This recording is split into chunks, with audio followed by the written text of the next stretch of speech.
निजी गवाही। जैसा कि उत्पत्ति की पुस्तक उसके 31वें अध्याय की 4 और 5 आयत में लिखा, तब याकूब ने राहेल और लिया को मैदान में अपनी भेड़ बकरियों के पास बुलवाकर कहा, तुम्हारे पिता के मुख से मुझे जान पड़ता है कि वह मुझे पहले के समान अब नहीं देखता, पर मेरे पिता का परमेश्वर मेरे संग है। मेरे प्रियो, बाइबल बताती है कि याकूब ने जब अपनी दोनों पत्नियों और बच्चों को लेकर अपने देश वापस जाना चाहा, तो उसने अपनी दोनों पत्नियों राहेल और लिया को मैदान में अपनी भेड़ बकरियों के पास बुलाया।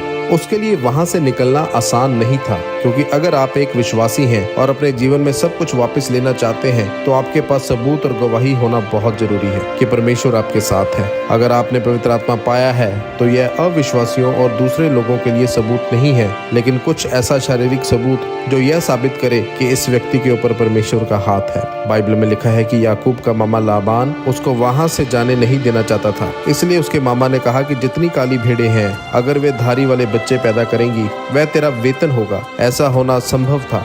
इस तरह उसके मामा ने उसका 10 बार वेतन बदला, पर परमेश्वर याकूब के साथ था, तो उसने दर्शन देखा कि धारी वाले बच्चे पैदा हो रहे हैं।